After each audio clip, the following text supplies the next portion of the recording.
Yeah. All right, so today we are joined by a fellow coworker and amazing person, Heather. Heather is here to talk to us today about working with faculty, and we might throw in a little work-life balance here just to keep it honest. So welcome, Heather, to Disposable Design. Thank you. I'm glad to be here. So let's go ahead and kick it off by talking about working with our faculty as kind of a subject matter expert. So as an ID, how do you provide support? Well, let's just start with some best practices. What do you think some of the best practices is when you're working with SMEs?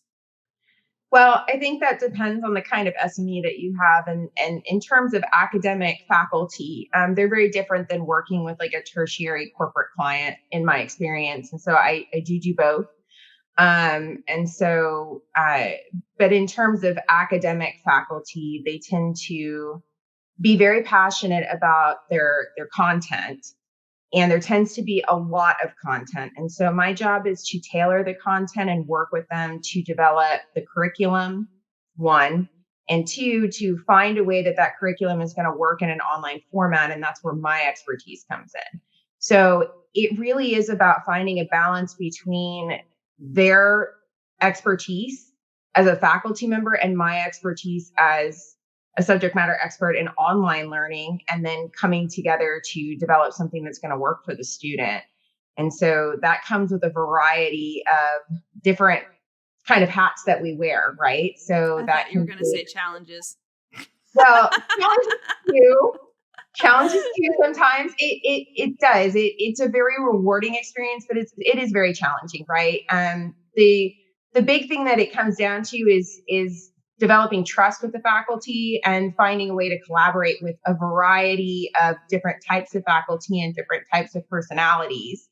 And some faculty are easier to work with. Some faculty have bigger personalities and are a little bit more kind of gung-ho about this is the way that I want it, and that's the end of it. And so you have to kind of figure out a way to sort of manipulate them into getting what you need them to do in like the best way possible. And then at the end of it, you also want them to be happy with the product. So it's definitely a balancing act. It's a gentle balancing act. That's putting it mildly on some days. So when you're developing course navigation, let's just start from there. So I have worked with people who have opinions about course navigation. And the reason that we're actually even doing this particular podcast is because it was a request from a listener. And I think this is something that we all struggle with as IDs, is working on that relationship and making them understand, no, we're not doing this because we're control freaks. There really is a science behind it. So just starting at the navigation level, how do you handle that? So there's a couple things that we do. Number one, if they're very research minded, which some of my faculty are, I will literally bring the research with me and I will highlight the good bits. I only have a few faculty I have to do that with, but I've had to do that 3 times in my career. And you literally give them what it is and you say, here's the good bits. Read that. Let me know how that comes out for you. And it's worked in 2 or 3 times. I should have done that. Yeah. Yeah. Sometimes you have to, if they're really challenging, sometimes you have to let them fail for a semester and hope that they fail up, so that they trust you next semester. So that's an option. But what we're really trying to do is develop trust. And so I try to have conversations with them and sit down and say, what do you not like? And I think that's the best solution is sitting down and saying, what are your concerns? Because what I found with faculty is that it's not necessarily that they don't want to do the thing. It's that they're afraid of the thing. The thing is new. Yeah, yes. The thing is new. The thing is shiny to me, but the thing is, looks like razor blades to them that they're going to walk across on a tightrope. So they're not real thrilled about any of that. I want to ask you something about what you just said too, as far as you let the faculty, quote unquote, you don't let them, but they say they fail in the semester at a certain aspect of their online class. Mm-hmm. And then you get to meet with them again, they come back to you, and you work with them to identify what actually happened and why. Mm-hmm. And that discrepancy, I think, is something that I'd like you to talk about, where maybe you don't have research, but now you have data from experience, and you have data from their classroom, and you have a faculty member that's in front of you saying, this didn't work because of, and maybe it's not exactly what, you think happened.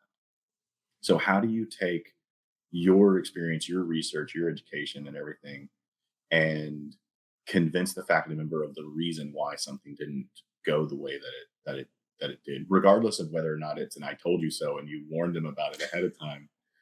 Because that does happen too. But let's say it's a new situation. You didn't predict it. They didn't predict it. You look at it as a quote unquote failure, like you said before, which is a point of concern to be adjusted for a future course, is what we mean when we say failure. Like the students lived, right? Like everybody got out of the class, whether they got a grade or not. So when we talk about failure at our jobs, that's what we mean. It's opportunities for maybe even dramatic improvement. So what do you think about matching those expectations to at least to the reality that you perceive? Yeah, so that's a great question, Thomas. And it's a complicated answer, right? So at the end of the semester, I make a point to meet with the faculty, and I had a very good mentor that really encouraged me to do that when I was trained. And I open with what went well and what didn't go as expected. And a lot of times they start with the what didn't go as expected. And so you have to be really careful about not rubbing salt in the wound. And it's interesting from a design standpoint, because a lot of times, even though I'm not directly involved with the students, I do indirectly see their feedback. And I see it through kind of their grades in the course. I can see it through them talking to other faculty about the course, and then that other faculty sharing with me. And a lot of times they will email the faculty themselves that is teaching the course and say, this didn't work for me. This was terrible. I don't understand this. I didn't get how this worked. And sometimes that happens at the end. And sometimes that happens in the middle of the semester where, we have to change it. And a good example of that is I had a faculty a few years ago that decided to do a project in the middle of a semester. And she kind of decided last minute she was going to do this. She was a newer faculty. And I said, okay, if you feel comfortable doing this, game on, but just make sure that you've really outlined it to the students. And I was a little concerned, but I felt like it was solid enough that it would work. And at the end of the semester, she came back to me and she's like, we're never doing this again. And what ended up being the heart of the problem, once we got down to it, she's talking a lot about the student feedback. And I think that's really important. Is one thing that she did well is she talked to the students, and the students were telling her, I didn't understand this project. I didn't understand what the requirements were for this project. And that gave me an opening to say, well, did you use a rubric?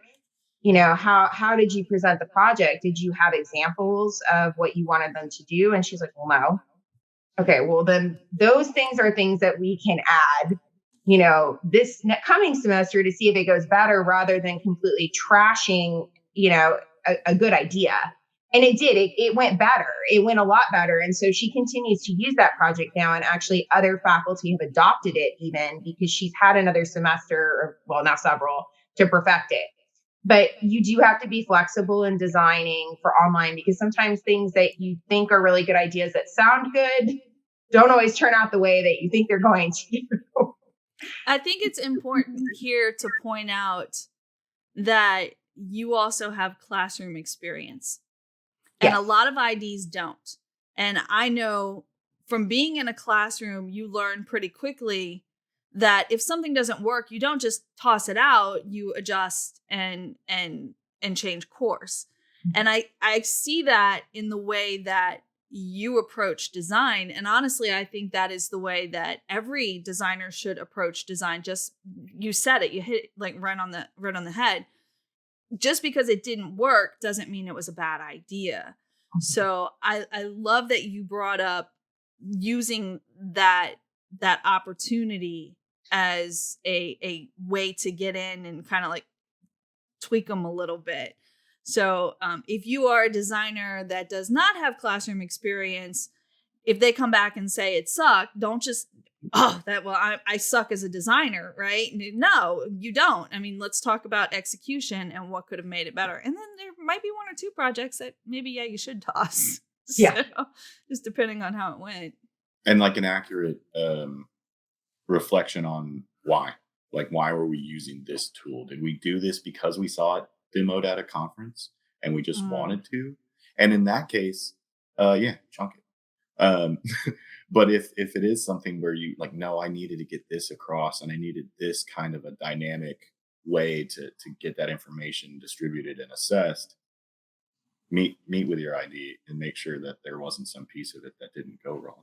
Well, and going back to the actual question about navigation and some of these things that you layer on, where do you look back at things and work with the faculty member and say, this was a navigation concern, this was a concern with the instructions, or like you highlighted, the instructions themselves were missing that rubric piece, so the instructions could never be as good as they could be if you also added a rubric.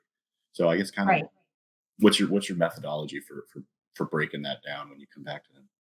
Yeah. And I think navigation is a really sore spot. That's probably where most of my faculty really are nervous. It's very different. And I speak from experience in this because I came from K through 12 background. I taught for 5 years in the classroom in high school.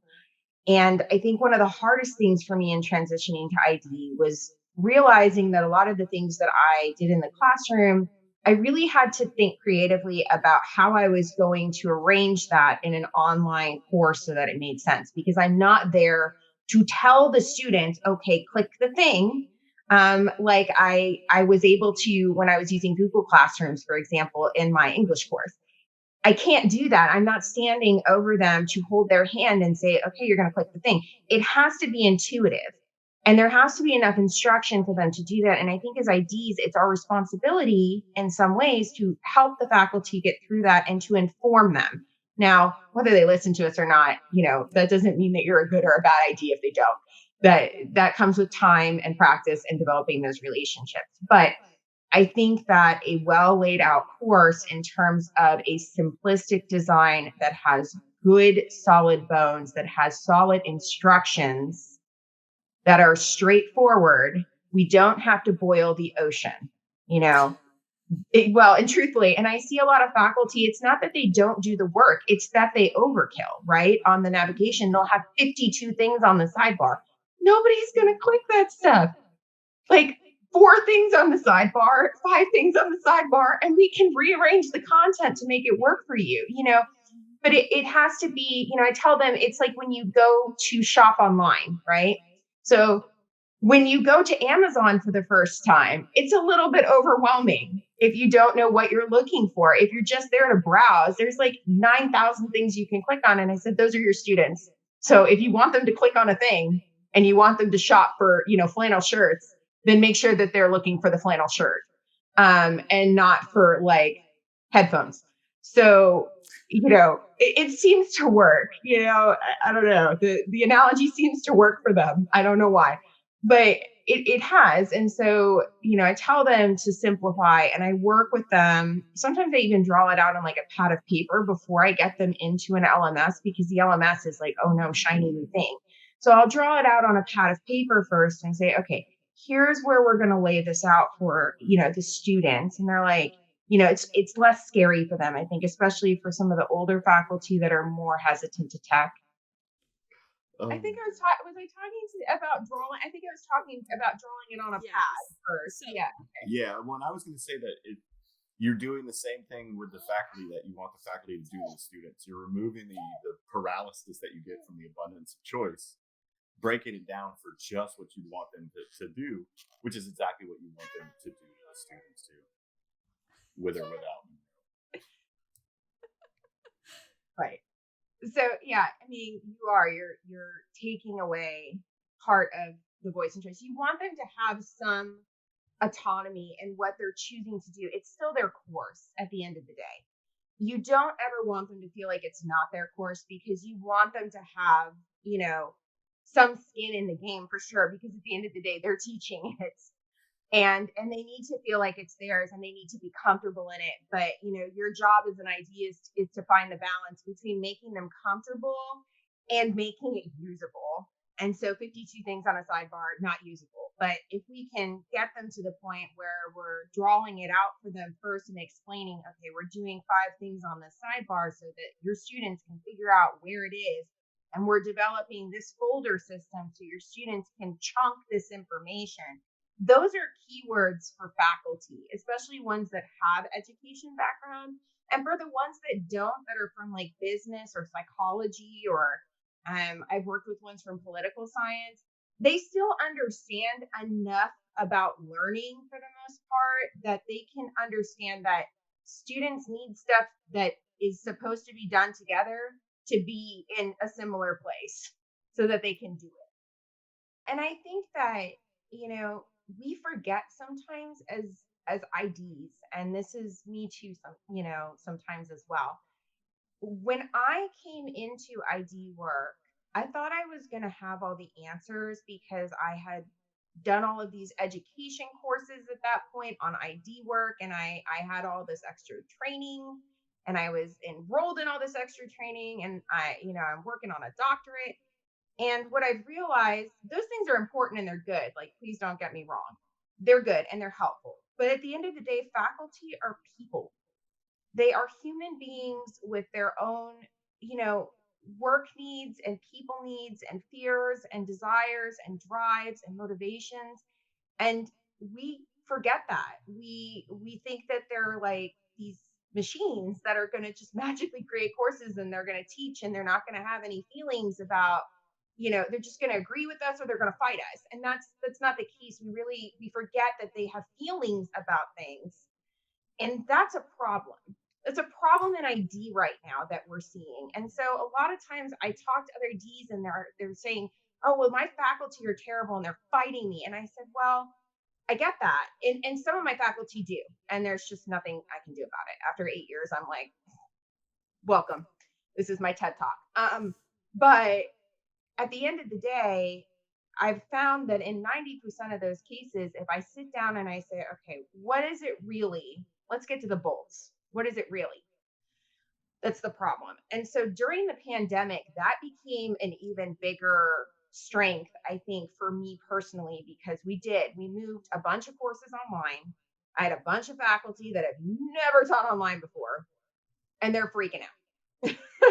And some of them at least had some technology background, and some of them called me and they're like, Heather, I don't even know who you are, but I can type on a keyboard. That is the extent. I actually had one faculty say that. I'm not making fun. She called and she said, I can type on a keyboard. This is the extent of my IT training. I said, great, cool.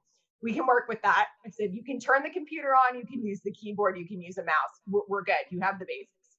And so with those faculty, you develop kind of a game plan for scaffolding, essentially. So for the first couple of weeks with the faculty that were, maybe not so tech savvy, I was like, okay, these are the things we really need to use. So for example, they were teaching face-to-face before, and then they're transitioning. So I said, okay, we're going to use Zoom. Zoom is an easy product to use. Zoom integrates with our LMS. There's good instructions. And so I was able to get 1 or 2 or sometimes even 3 of them in a meeting together. And we would spend like 30 minutes going through the basics of Zoom. I'm not talking like we're changing backgrounds or doing anything crazy or blurring or, none of that. No editing, no nothing. Like, can you set up a Zoom meeting? Can we put it in the LMS? Can we send it to the students? Can we do basic troubleshooting? And honestly, I think that approach was the best approach, because once I got them started and they realized that they could still deliver the content, they calmed down. It brought their anxiety down, and then they were a lot more open, and some of them even more excited to be like, oh, well, what else do you have? What other shiny things can we use? Oh, well, okay. Now I have shiny things for us to use. And so some of them, even after we transferred from the pandemic, where a lot of them are meeting face to face again, they've kept those tools. And so I think in a way, as bad as the pandemic has been, and it has been a horrible experience, it's terrible, from a global perspective. In some ways, it's given us an opportunity to work with even more, fellow designers, with even more faculty, and for designers to really get outside of the box and think about how we're doing our jobs. And so for me, it was a great opportunity to rethink training, because I was working with individuals that were willing to do the work, but were thrust into it unexpectedly. And what I found is that they were really motivated to do it. They were just really afraid. And so once we got over that plateau, whatever the plateau was, and it wasn't the same for everybody, right? There are some that are still like, Zoom is the absolute, that's it. And that's okay. As long as we can get to the students. So what I really like about the way that you approach the faculty is, and I have a feeling it's the same way that you approached your students, and you're a relationship builder. And I see that in just about everything that you do. And so I don't know if that type of ID is a unicorn. I don't know if that's in all sincerity, if as an ID you don't possess the ability to forge relationships, you're going to have a hard time. Yeah. Like legit, you're going to have a hard time. So the whole purpose of our podcast is we're looking for solutions, right? So if you're one of those people who maybe is a little bit socially awkward or doesn't know how to approach the faculty, do you have any tips or tricks on how to meet them where it's comfortable? And I have a follow-up question to that. What do you do with faculty that starts calling you at 10 p.m. at night? Because I know that happens. Yeah, I'm still working on that last part. So for the first part, so there's a couple of things you can do. So I'm all about problem solving.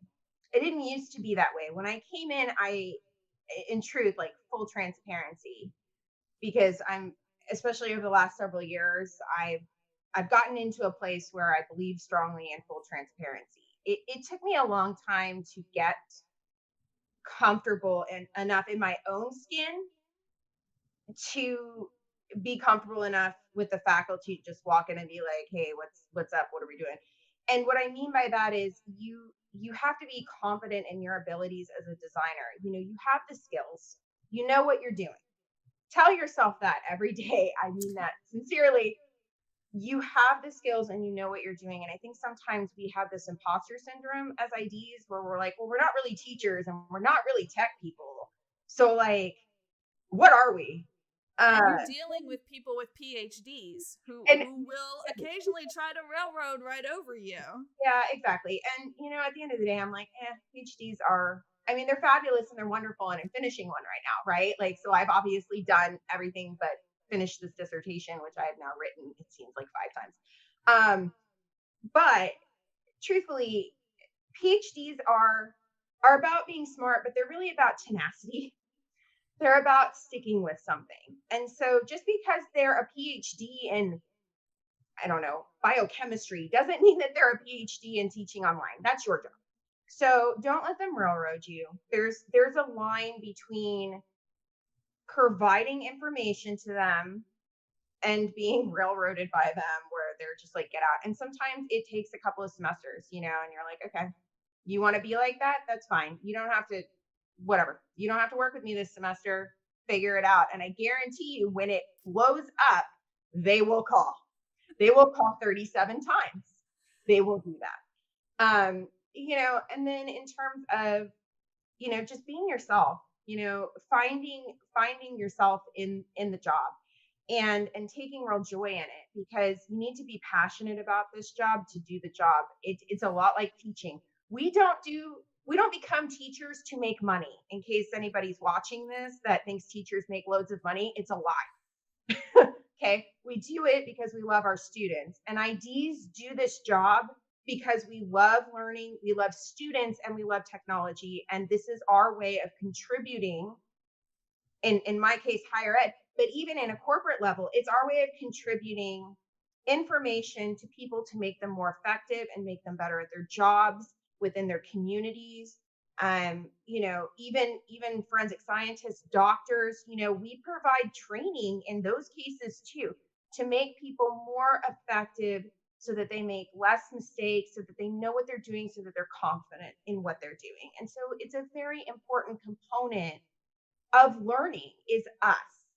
So So let's don't talk boundaries now, Heather. yeah. Let's talk So boundaries.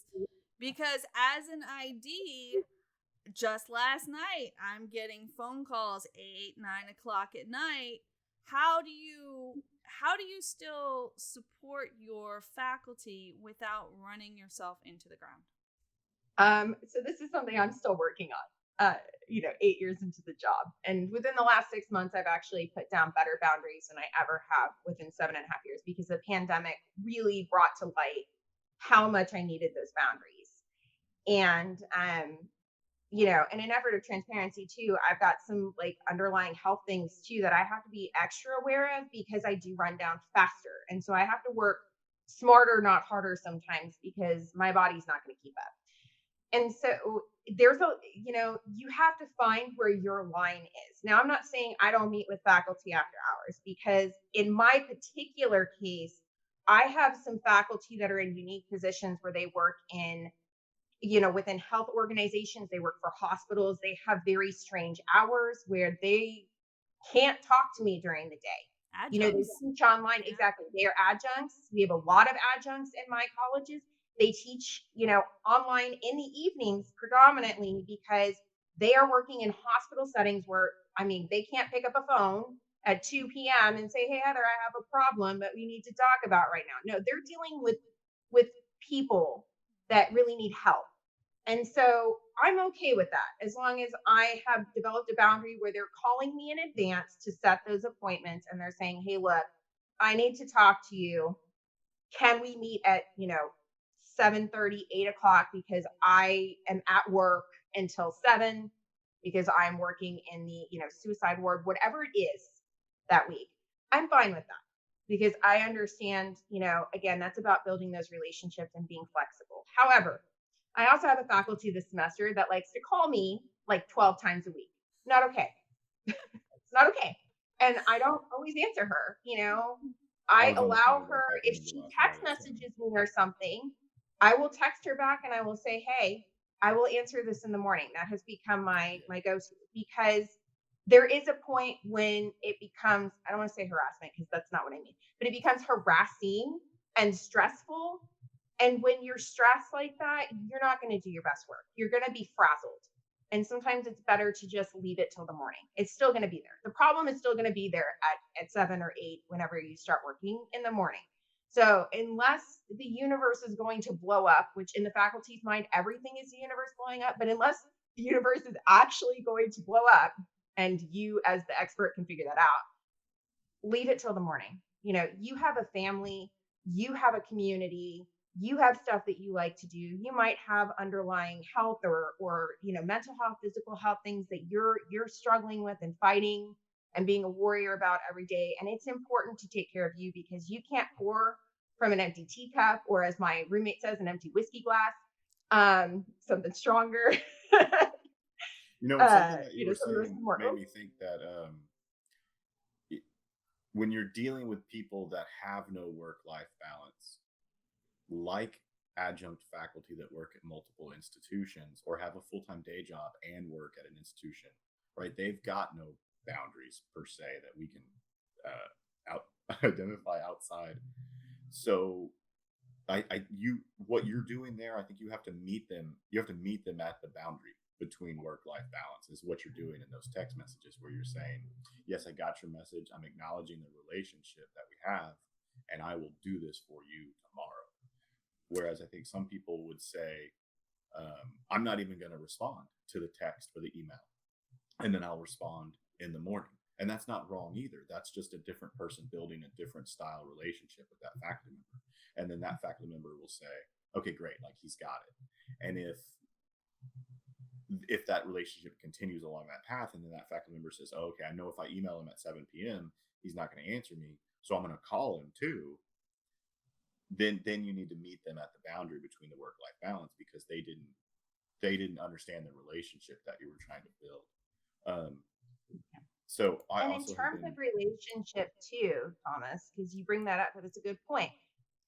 Those relationships, if they have good relationships with you, they're less likely, I've found, to disrespect your boundaries if you set them. And I didn't realize this for a long time in the job, but I've started to now. So I've started to tell the faculty, like, hey, it's after hours for me. So, like, is this an emergency? Because, like, I'm with my family. And it's not that they mean to be rude. I get this with the adjuncts a lot. It's really not. And what I've realized is that what you were talking about is true. They just jump from job to job because that's what they're doing. I probably do this a lot too when I'm working on dissertation stuff. You just keep going from one job to the other. And so they don't even realize sometimes what time it is. Like I had one last week and she's like, oh my God, what time is it? I said, it's 8:30. And she did have a legitimate issue. And I said, let's go fix it real quick, because it's not that big of a deal, like in terms of me fixing it, but it will be a big deal for your students and you will have 52 emails in the morning. So like, let's go fix it. But she didn't even realize, truthfully, what time it was, because she had just come out of the hospital and she called me because she saw all these emails from the kids and didn't realize. And she apologized to me. But in building those relationships too, you start to realize, like, some faculty, when they call you or email you that late, you're like, oh, this is a real problem, because they never do that. So that's one of the other things I wanted to talk to you about. So you have some faculty that will take advantage of ID services. And if I'm a new ID and I come in and I don't know, hey, how much am I supposed to do? And then you have the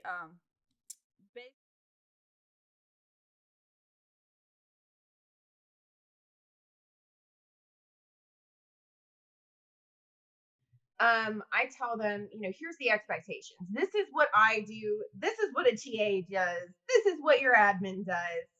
And I lay it out pretty clearly for them now, because when I first started, I did do way more than I should have, and I started to burn out. Truthfully, I became the TA. You don't want to do that. Don't do that. Don't become a TA. You're not a TA. If you are grading, you're doing it wrong. We are responsible for making sure their grade centers work, not for putting in the grades. So, you need to firmly, again, I keep saying boundaries, but it's boundaries. And if they ask you to do things that are uncomfortable to you, or you don't feel that's part of your job set, you say, hey, I'm really sorry. That doesn't feel like part of my job set. I think you should contact blank if it's somebody else's job. So if it's someone else you can refer them to, that's always better, because you always want to leave a problem with a solution, right? So here's a representative that can provide you with the solution. If not, then you say, hey, that is the responsibility of the faculty. You are employed as a faculty here, and that is something that our faculty historically have done. If you have questions about that, you can contact another faculty member or a chair. Those are kind of the best ways to do that, and to give them another point of contact. Now, if they fight you on it, you go above, and hopefully you have good upper management that's going to support you. Now, that doesn't always happen, right? And I totally get that. So I've been in those situations too. And in those situations, you just have to keep putting your foot down, because the minute that you give in, and this is from personal experience, because I did it for the first 4 years of my career, the minute you give in, it's like give a mouse a cookie. All of a sudden they've got the whole jar, and you have become the baker, and that's all you do all day is TA for this person. So don't do that. Have enough self-respect to with my toddler to say no, to those things. So we mostly focused on faculty, but if you are an ID in the corporate design world as well, your faculty is your subject matter expert. So there are some slight deviations where that's concerned, but you mentioned a contract, and I think that is something that we need to elaborate on. So, Heather, could you give us any tips and pointers on things that you think you should include in your contract that will help you deal with SMEs? Because an SME, a reluctant SME, can really put you off your deadline. I mean, you're at the mercy of these people, and yet you, as the contractor, are still responsible for delivering the content. So, do you have any suggestions on how to keep those SMEs on track so that you are able to meet your deadlines? Yeah, absolutely. And, I start off by saying working in a corporate or a government environment as opposed to an education environment, those are two different beasts. And I think I mentioned that earlier. The concepts are the same, but how you do things are very different. And so when you're working with corporate SMEs, you need to have kind of safeties built in to your contract, or, well, and not an or, and with your project management, individual, whatever it is that their position is called, on the corporate side. So there should be a contact person for you that you report to, and that SME is providing information to, possibly as well. That's kind of looking at the project as a whole with all of the components and all of the entities involved. And so you need to make sure that you protect yourself in a lot of ways, because it destroys a deadline, and then it becomes ultimately your fault, which isn't really fair. And I've had personal experience where I've had a multitude of projects derailed because project managers on that side either didn't understand how that process was going to work and how much time it takes to build a course, or didn't realize that the SME was, giving us content that was unusable or wasn't in the right format or wasn't quite done. And as many of you know, as an ID, or if you don't and you're new to this, it's almost impossible to build it that way. Building as you That's go a is good point way as far harder. as looking back at your contract or lack of contracts in the past. What would be the ideal part that you would want to put in there to say, I know I can normally only manage my relationship as an ID with the person that's paying me, but what would you put in there to say, I want to have contact with the SME, or I want to make sure that the content, matches some kind of development dynamic that if I don't see that, then I want to be able to leave the job? Yeah, you can do that. There's a clause, right? And so when I've worked with like certain government entities, they're called cadres. And those are your subject matter experts. And a lot of times you do meet with the cadres and you work with them in a group.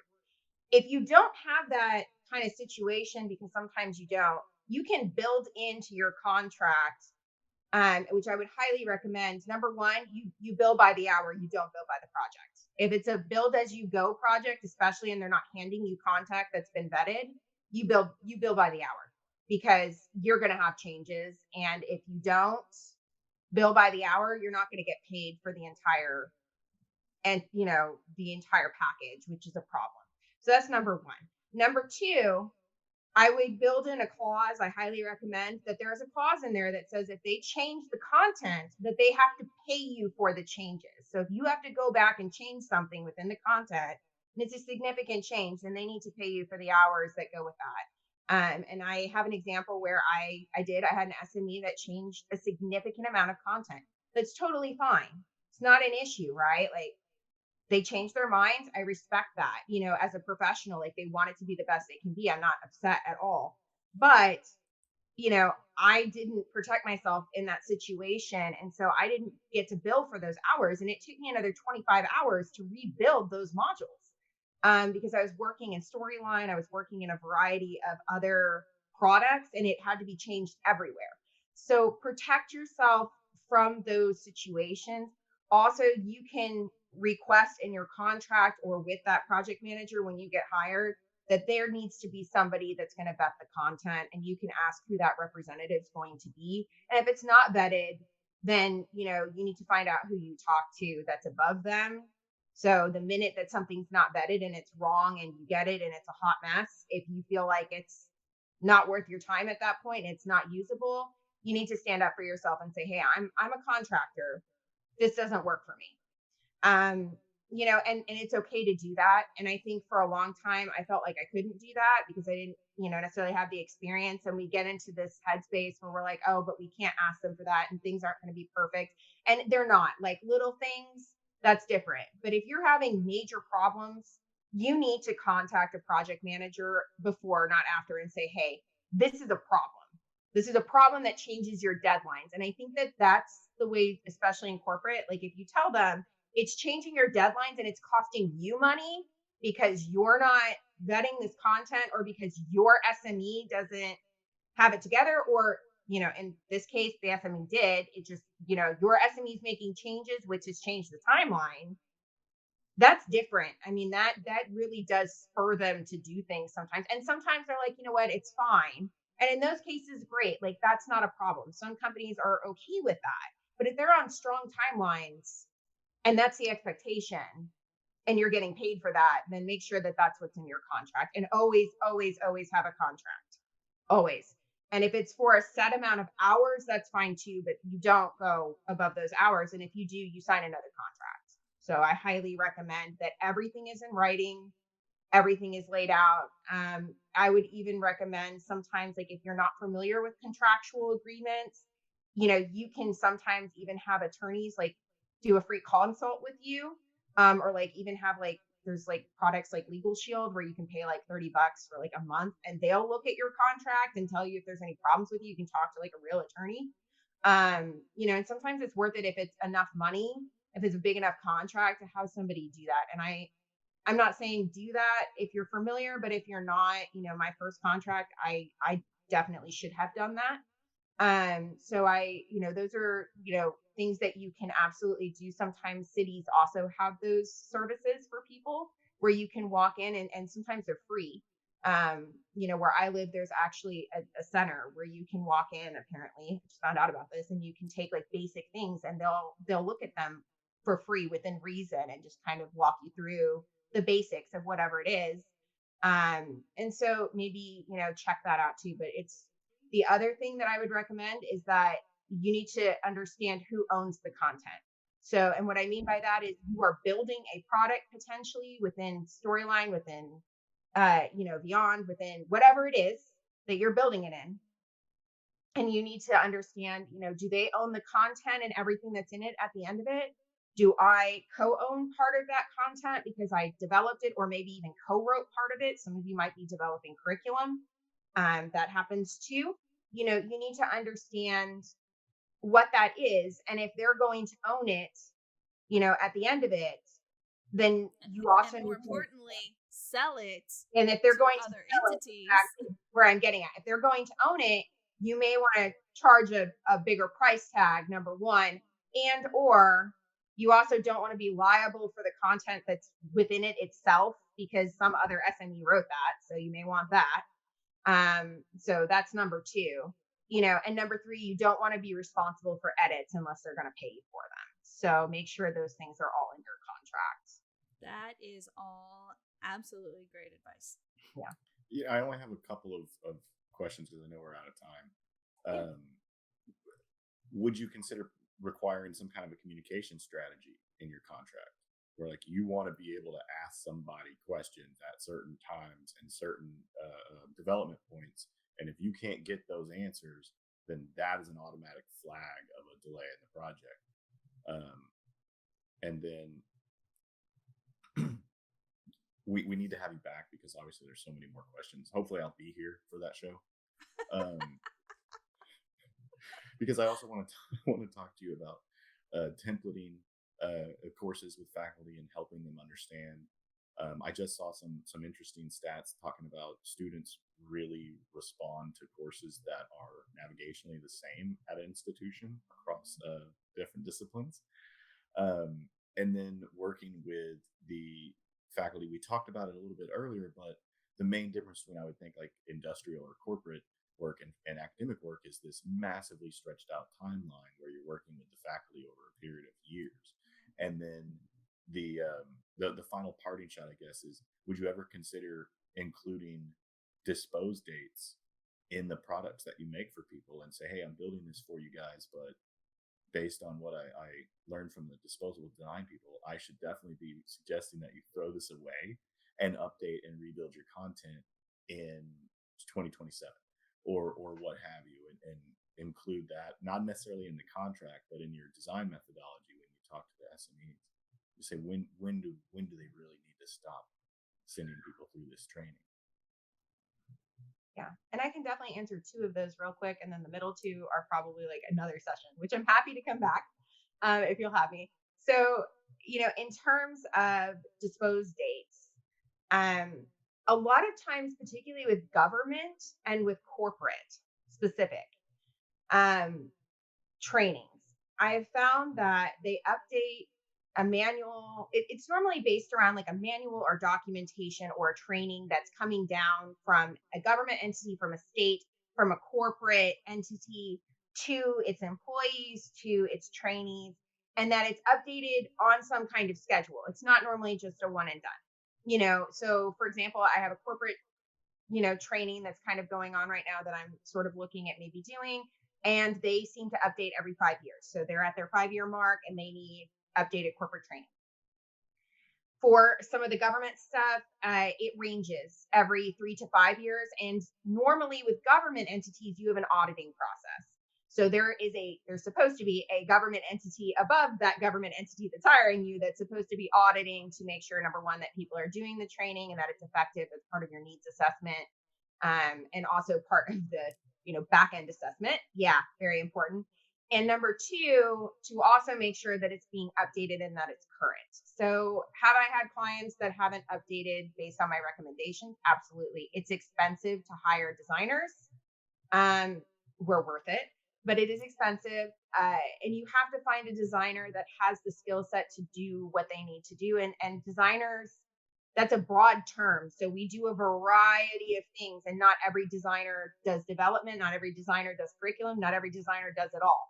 So, you have to find somebody that does all of those things that they need. And the more things they need, the more expensive that you get, as it should be. So, because you have more training.